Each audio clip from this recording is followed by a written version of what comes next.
Hello everyone.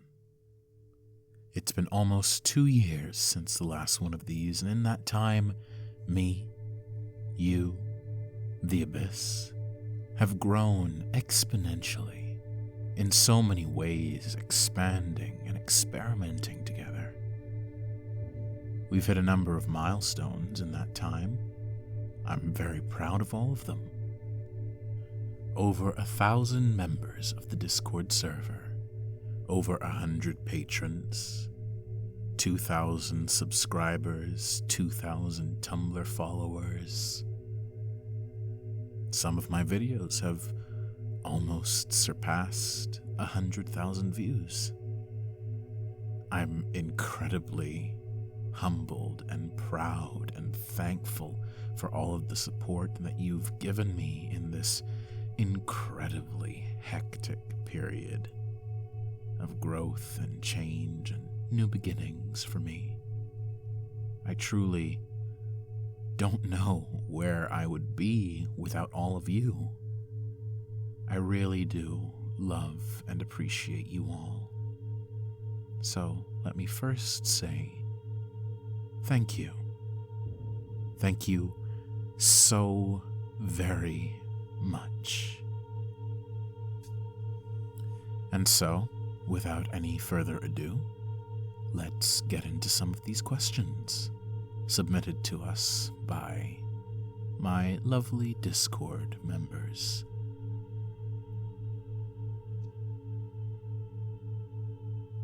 Question 1.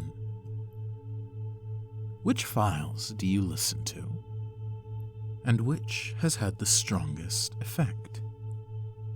Now, this is a question that I get fairly often. I'd have to say that more often than not, when I do listen to my own work, and I do listen to it fairly often, I've gone on record saying that I'm basically the only person I can trance to anymore. But when I do listen, it's typically to anything that you see the Muscle Bull or Alpha labels applied to. I've probably listened to those ones a couple dozen, 100 times. Those are the ones that resonate with me the most, and you'll probably notice there is a bit of a disparity in terms of which archetypes get represented, and I have perhaps over-favored Muscle Bull a bit. Right now, I'm listening to the Alpha State file, Ultimate Hypnotic Steroid, Lust for Growth. Though, and this is general advice for anyone who listens to files, I tend to cycle out what I listen to every couple weeks. I don't just listen to the same things over and over and over again. It's important to have variety, to change up your routine. As for which has had the strongest effect, I would say at one point it was UHS. It had a very potent effect on me. I remember one time, back when I was back home, I gave UHS a listen, and this was one of the first times I had experimented with this particular file, and the effect was just very potent. Such a life-changing, mind-altering experience. Those rage suggestions really do a number on you. I broke a window by accident after listening to one of those files, and, well, it's certainly something that I had to pay attention to after that. Right now, I would say Alpha State has some pretty good effects on me, very potent, and I attribute that to it being a collaboration, something that I worked on with another person. But typically, I tend to think that the file that has the greatest effect on me is whatever I'm listening to at the moment. Question 2. Are there any recent files you're particularly proud of and would consider an example of your work? I'm very proud of most of the files that I make. Even the files I'm not super enthusiastic about to begin with always kind of come together in the end. I've taken on a lot of commissions where I'm not super enthusiastic about the concept behind it, but I've always been told if you're going to do something, you're going to do it well. So I always ensure that I put out something that I can personally be proud of, and if I don't think that I can put out a very good file, something with high production, high quality, high value, then I'm not going to put it out. I'm particularly proud of the Black Label files. Even if there aren't many of them just yet, they represent a really nice niche in my audience, and I know that they're not for everyone. They're not supposed to be for everyone. They're designed with a specific mindset and a specific goal, a specific intent, but I do wish that they got a bit more traction. The clay induction is actually something I'm very happy about. It's a very versatile piece of programming that I hope to use a bit more going forward in the future. Question 3. How has hypnosis invaded your everyday? Well, all of my friends know about what I do, and they sometimes tease me about it, but they're just happy that I'm getting work.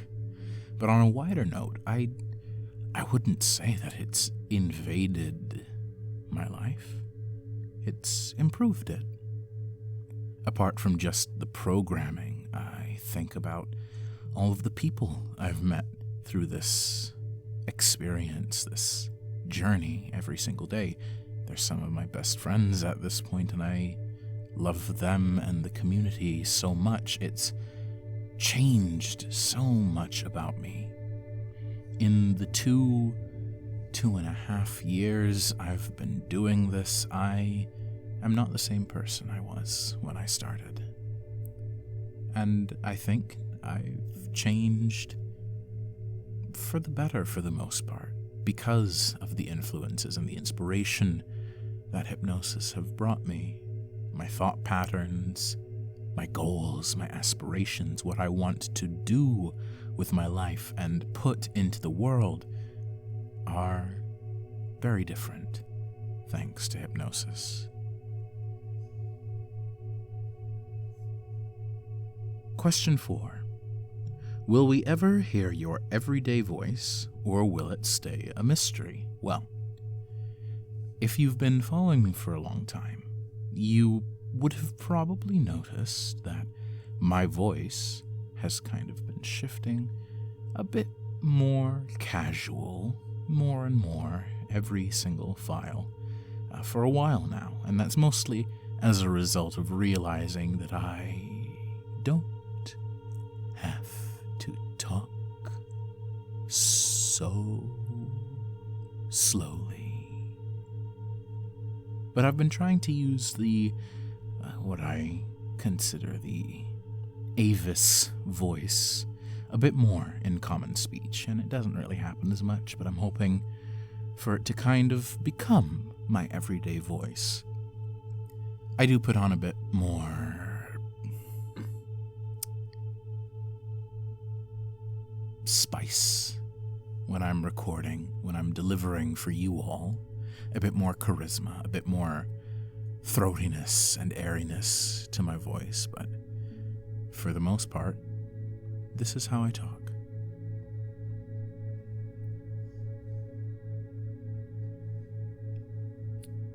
Question 5. Who is your favorite bodybuilder? I don't like questions about favorites because it's always so impossible to pick. You hear the word favorite and suddenly all your knowledge about everything about this topic that you love so dearly rushes out of your head. I hope the answer will be me someday. but I've always kind of gravitated back to a few big names. I think if I had to give a number one at the moment, it would probably have to be Oliver Forslund. No question about it, the dude's proportions are godlike. He's very open about his steroid usage, which is admirable in an industry where being open and talking about this is frowned upon for an unfortunate reason, which is sponsorships. And he's not a total asshole like some other bodybuilders, and he's very interesting to watch, very interesting to listen to. He's a very aspirational figure, I would say. Question 6. What are your expectations of the server, and any thoughts on its performance? I would say that the best thing about the server has always been the people. It's drawn into my life so many amazing individuals time and time again, regulars that just stick around even when it's quiet and just keep coming back, time and time again. Burner, Jockout, Teal, ABG, HCJ, the list is endless. Something that surprised me is the way in which the server has been a font of inspiration for me, taking some of your words and thoughts about different subjects to heart, even subconsciously. I feel occasionally mildly disappointed that we don't get as much engagement as I would like, but I understand that's the nature of these things. Maybe going forward, I'll try and interact a bit more, make the culture one where these little events and thoughts that I put into the ether occasionally will spawn some more interaction. Maybe we'll do a movie night, who knows? Question 7. Do you plan on making hypnosis videos with spirals, images, subliminal messages, and other stuff in the future? The short answer is no, probably not. Nothing visual, at least. It's a lot more time on investment, and I truly think the best experiences come from sitting back and letting your mind do all of the work for you. In my experience, spirals can be extremely good, but they are hit or miss for a lot of people. Flashing images and things in the background is just kind of cheap and tacky. It brings back to my mind those very early days when I was exploring hypnosis, and I would see like hypnomatic videos, which was just an ugly slideshow of low-quality JPEGs with very shitty suggestions over it. I keep my productions simple because I want to keep my quality high, and when I can't keep my quality high, I tend not to do it. Question 8. Do you plan on doing a backstory or lore for the various Avis demons? This is a new thing that those on Patreon or on YouTube might not have gotten the full insight into. If you've been following the server or you have been following my Tumblr, then you would have gotten a lot more of that insight into this particular project. The Avis demons meant to represent different facets and archetypes of the abyss. Their art is provided very helpfully by Sludge, one of my mods on the server, who goes by Imp Got Big everywhere else. I do eventually plan to flesh that out, whether that's in the form of just hammering out their different archetypes or something more creative. But I'm not kidding you when I say that I have a potential ideas to-do list that's like 20 entries long. An idea that I had right as I was preparing to do this recording was like an ASMR voice-acted chat series with each of the demons to just kind of flesh out their voices a a bit more creative writing on my behalf. But honestly, that's very far off. Question 9. Do you enjoy the more extreme or basic file creations? I definitely trend to the extreme more often than not. I even have a tendency to kind of push simpler concepts to the most intense places. But that being said, there is a kind of elegance to executing simple better. So files like anti-anxiety or even the recent clicker training files are, in my opinion, some of my best work. What I don't particularly enjoy, even though people in my audience clearly do, are requests or commissions where it's 5 different file concepts all smashed into one, throwing every single thing into a hypnotic experience, trying to get the most out of it. Usually it just results in a weaker experience and a harder time for me scripting it, because now I've got to find a way to organically incorporate and transition both your haircutting fetish and your totally unrelated subdom kink. It's not fun. That said, those files end up being some of my best performers. Muscle Pup, You Are a Muscle Pup, is an example of that. Bull Bro is another very good example of that. Abyss Drone is kind of a weird thing where I cut the good bits off of a file that ended up being like that. I think you find that I show more or most of myself in those extreme leaning files. A lot of the time, the writing process for that is quick. It is passionate. It is a flow of consciousness where I feel like I'm putting something out into the world, channeling it, just letting everything flow. And the recordings for those intense files, those black labels, those ultimate hypnotic steroids, TDAs, those can be almost very, very intense. I get a bit dizzy after some of them.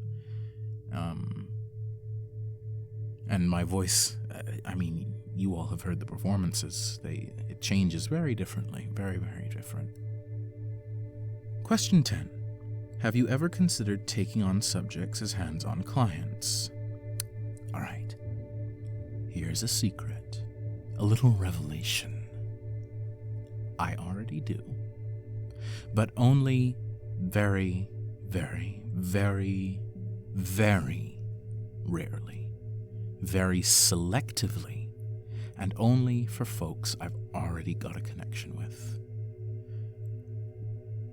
It's not that I don't have faith in my own abilities as a hypnotist, but working hands-on with people is always such a daunting prospect. There are so many plates you have to juggle, so many things you have to consider in the moment, and I know I can do it, and I can do it well, but working with another person always introduces risks and complications, and I personally don't feel comfortable charging for that most of the time, and I don't feel comfortable working with most people most of the time. And I just don't have the time for most folks. It's a fact of life. I remember pretty early on just getting positively bombarded by requests and come trance me, I'll do anything. And when I was a much more inexperienced content creator, I did sometimes fall prey to that. I used to take on a lot more subjects personally, and those were fun sessions. I think I did a really great job, but it wasn't good for me because it often led to me being taken advantage of. It's not very often that you think about that kind of scenario where a hypnotist providing his services might be the one being taken advantage of. Usually it's the subject that has to worry about that thing. So, no. Maybe if some super rich sugar daddy comes along wanting to pay me like $200 a session, maybe I'd consider it. Because I am, at my core, a starving artist, just waiting for a mysterious benefactor to take me away to his muscle growth dungeon. Question 11. What's the weirdest thing someone's asked you to do? Did you do it? I've done a lot of really weird commissions that you all never see and that you will never see. I delete them off of my computer almost as soon as I deliver them, and then I never think of them again. I'll refrain from describing too many of them in case I turn away future income, but one piece that I did involved intricate description and research of dog vagina, and that wasn't even the worst one. I should have charged more. Question 12. Do you intend on commissioning art for the demons and archetypes more? Yes, absolutely. I'm always pestering my resident artist at @theimp.big on Twitter for more of his stuff. Go and check him out. And I've commissioned both Remerting and Exodus Lexicon for pieces. You've already seen the Exodus Lexicon piece. His style is very evocative. Love the monster fuckers. Very good. I would, of course, love to get to the level where folks just do fan art of their favorite demons, but that's pretty far off. But yes, I want to commission some more art, figure out which style works best for me. I've really, honestly, kind of attached myself and a certain sense of my identity to the Avis demons. I'm very protective and very endeared towards them. A little bit of OC fever, perhaps. Do you have any content that combines any of your existing archetypes but takes the corruption part even further? Corruption has always been a running undercurrent of my work, even if not explicitly said. So even from my first Alpha Muscle God file, the focus has been on exploring those deeper, darker, perhaps more taboo urges, and it's not for everyone. I fully understand that. I definitely have ideas for finding the corruptive core of each archetype and bringing it out a little more. I think that those darker urges to humanity are often those which take us the farthest. They are the ones that we try to hide away and tamp down, but really and truly tackling them, finding a healthy way to work with them, to make them work for us, is probably the most productive thing. Rather than repressing, we need to start channeling. I think I've done a pretty good job at exploring the corruptive core of the Alpha archetype and the Bull archetype. I look forward to dragging it out of the others pretty soon. Question 14. If you had the budget to complete any project you wanted to, what would you make? I really either want to make an Avis demon dating simulator or an Abyss-themed gym. I have spoken at length with several friends about it, and I know that it is fully a pipe dream in both instances. But just imagine with me an Avis demon dating simulator where you have to figure out which archetype is your favorite, go after them, follow them. So many dating sims are set in a school setting. I can't imagine trying to separate from that mold. It would just be so fun. The school bully alpha, going to parties with the himbo, figuring out how to make the bro less insecure about his stupidity, working out with the muscle bull in gym. The possibilities are endless, and of course, the secret ending where you end up getting absolutely railed by the black label demon. Like, come on. The story writes itself. It's amazing. It's wonderful. I love it. The Abyss Gym? Maybe if I get big and rich enough, one day, fingers crossed, like a bodybuilding gym with different sections for different archetypes, dedicated hypno stations. It's brilliant. Don't get me started. Question 15.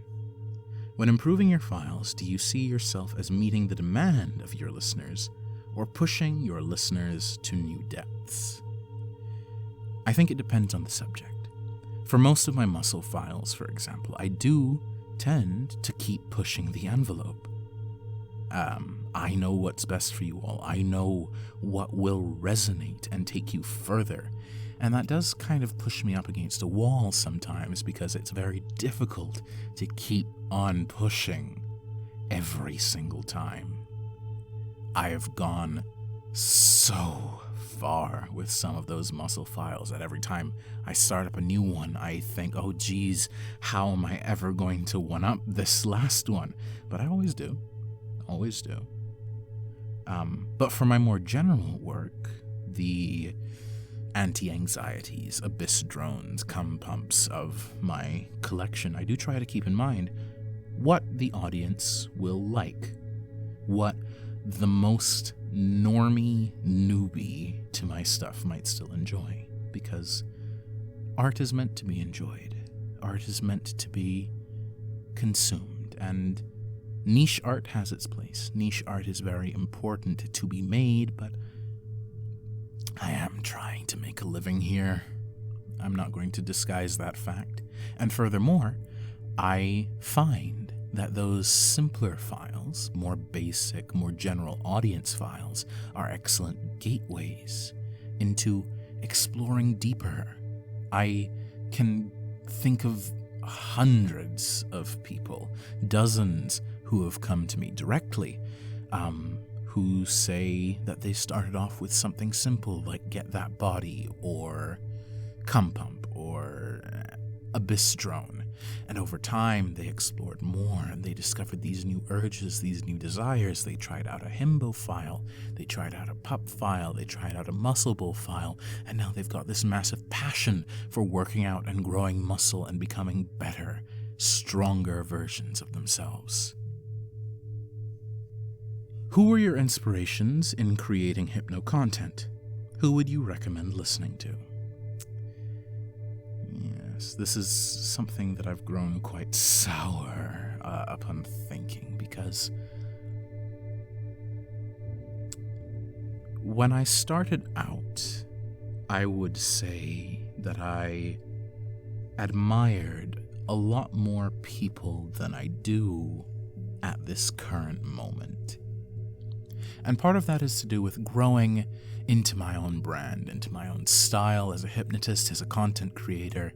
I don't necessarily need to attach myself as much to the people who started me off on those journeys, but let me still give credit to the people without whom I would never have discovered this love and this talent.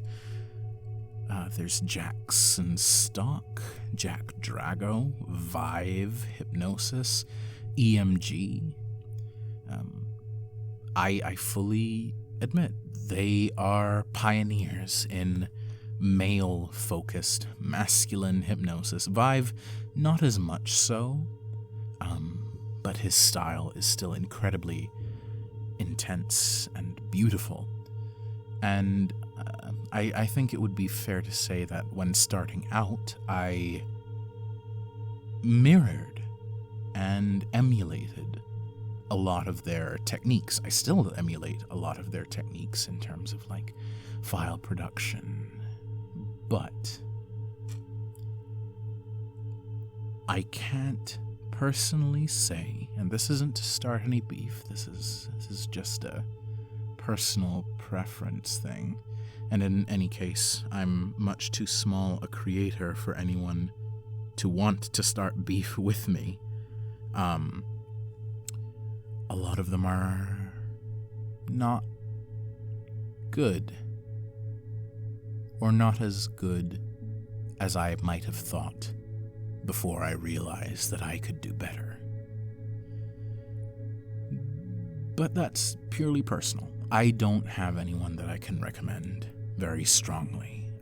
Jack Drago does good work still. Vive Hypnosis is classic erotic relaxation if you're into that. I personally have a very one-sided distaste for Jackson Stock and EMG, entirely of my own volition.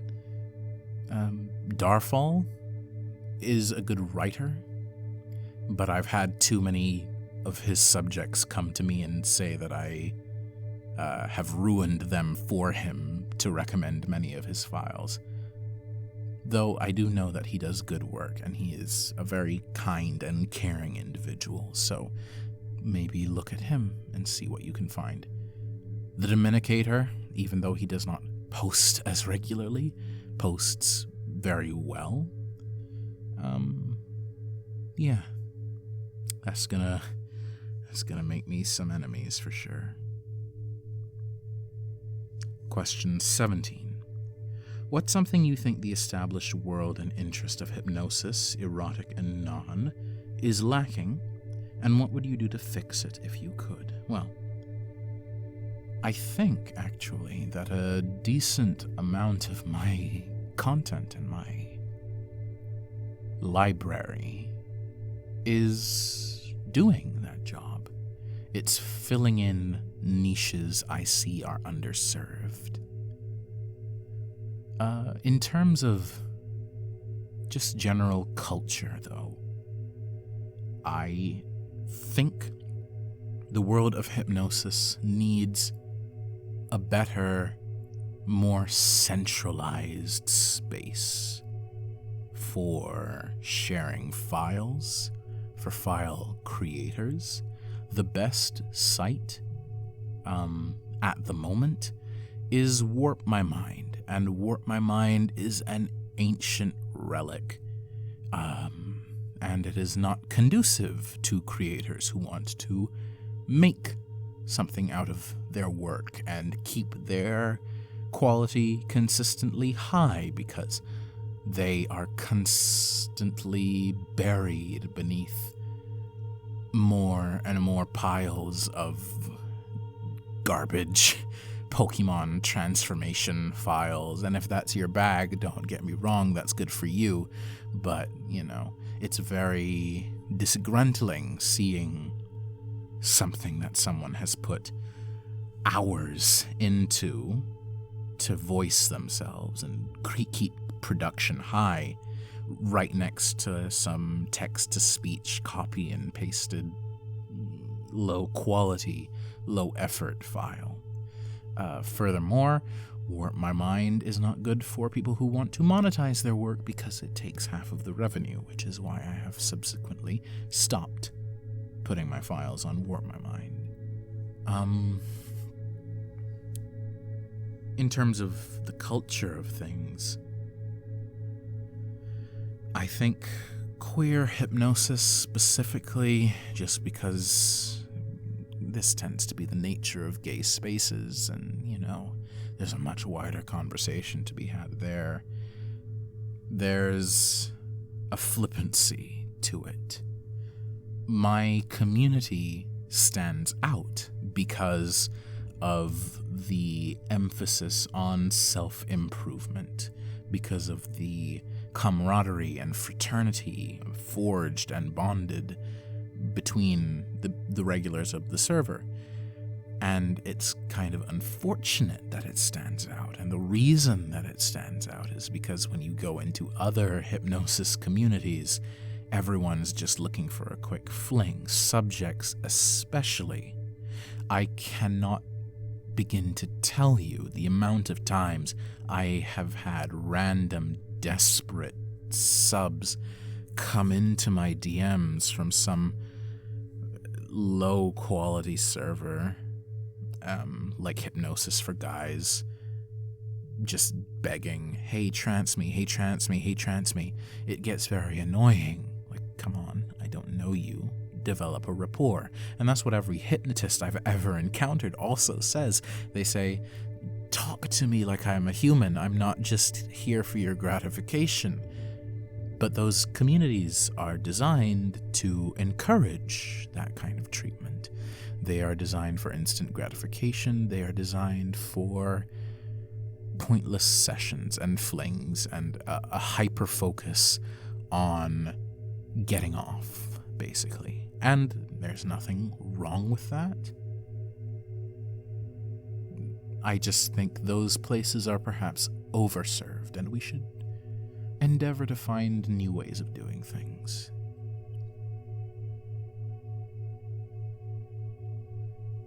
Question 18. When you're uncertain or conflicted, how do you deal with that? This is a very good question because I am very often uncertain and conflicted. There's two general ways of going about it. The first is talking to people. It might seem as if a lot of my files and a lot of my creations come fully formed, but behind the scenes I absolutely pester all of my friends and my regular subjects with ideas, with questions. Could you read this over? Could you help me think this through? Could you listen to me? Let me vent to you.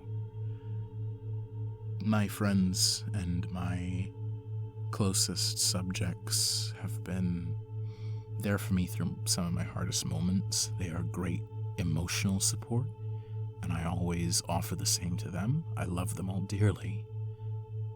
Talking through issues and conflicts can be very good for you, even if it's just through the act of vocalizing and writing things down that helps you kind of clear the clutter from your mind.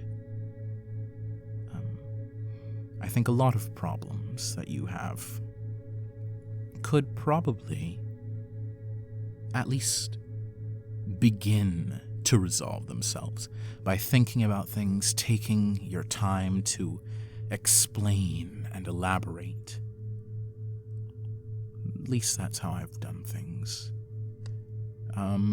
Always ask for a second opinion. Don't be afraid to ask for a second opinion. Life is an open book test. You're allowed to cheat.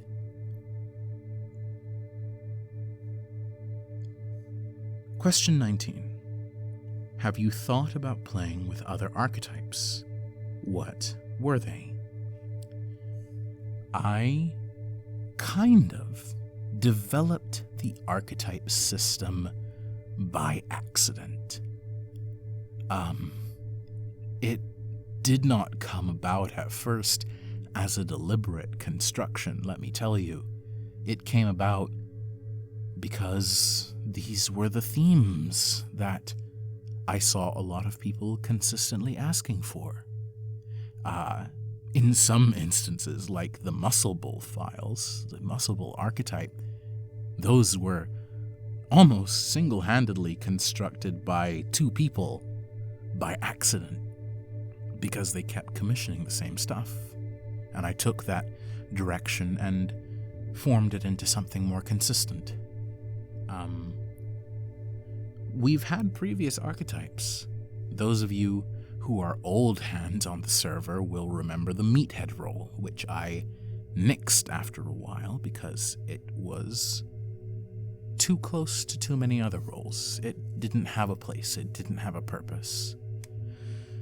And a lot of my other experimental archetypes that I've thought about incorporating, thought about doing more consistently, face a similar problem. I've thought about a douchebag archetype because I find that those do surprisingly well. Toxic douchebag alpha, narcissistic muscle, the Black Hand Path file, which is still up for people who want to buy it directly from me. Those deep, toxic urges are incredibly powerful, and I do genuinely think we would be better off if more people indulged in that in a healthy way. Another concept that I've thought about, another archetype, is God. I do a lot of divinity play with many of my closest friends. They'll know that it's a particular interest of mine, worship and devotion and divinity, higher spirituality and superiority. So forming that into an archetype would be very intense, but doing that would throw off the balance of the archetype system, make things too subdomy, and just in general, I haven't put out enough files to justify it. The archetypes that are made are based around the files that are made. The files come first. Question 20. What's your favorite body part to work out? Chest day is the best day, bro. Question 21. Favorite genre of music?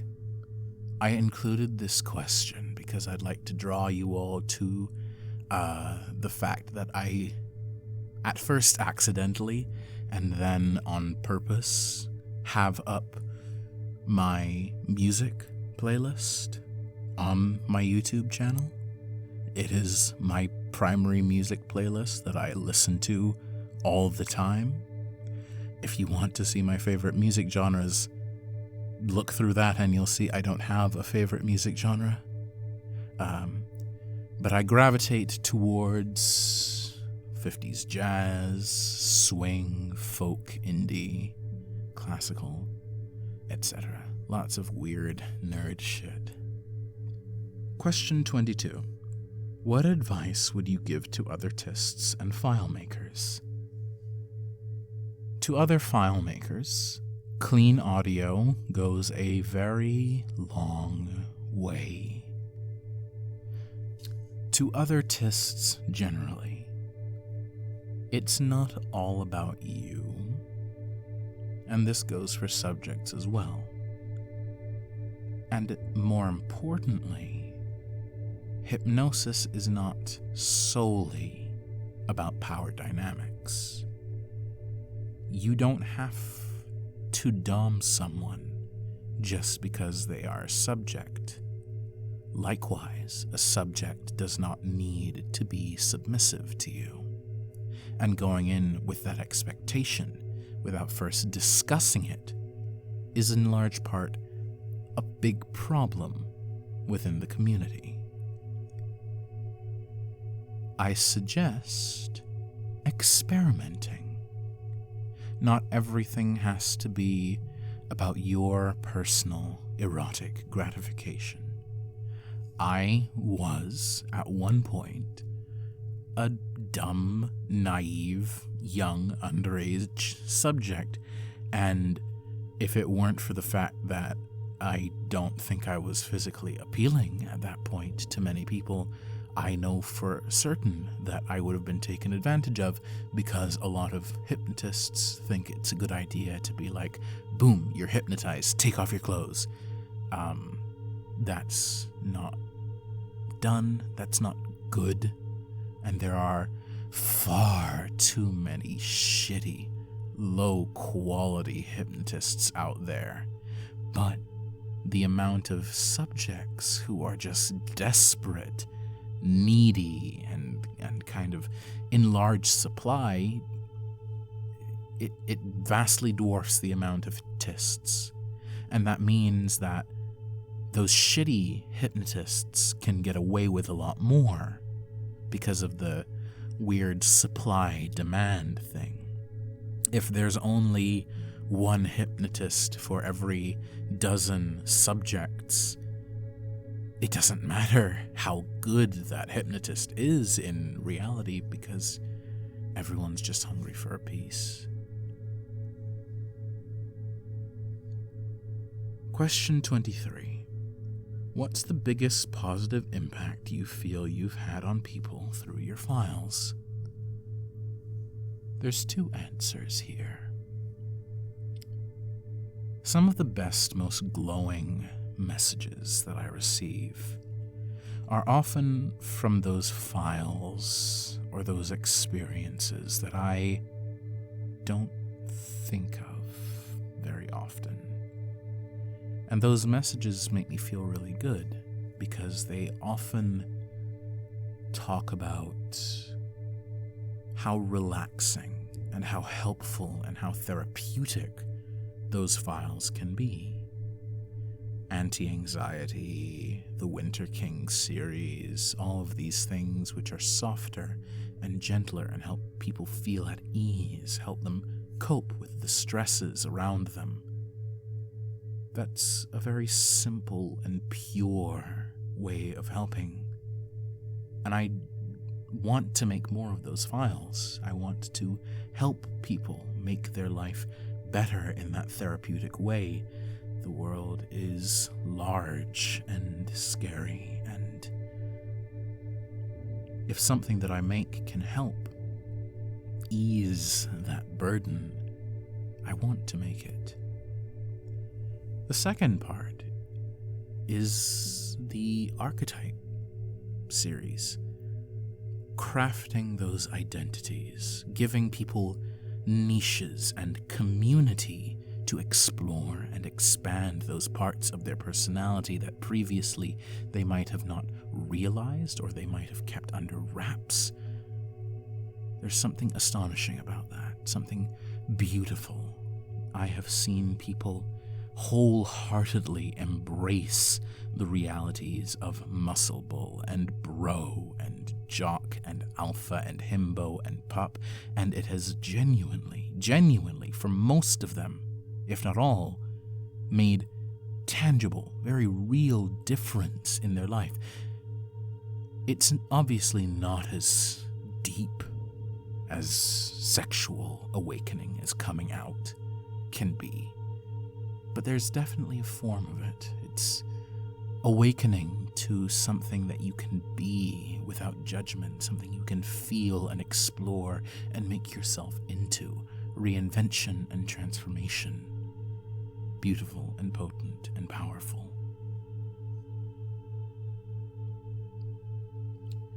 Question 24. Do you think you'll stop doing this one day? Probably. Nothing lasts forever. There is a time and a season for all things. You can do what you want, or you can do something for as long as you want, but you can't do what you want for as long as you want. Platitudes, etc., cliches. Nothing lasts forever. I do plan on continuing this for as long as I can. I certainly want to keep doing it through university, maybe after university.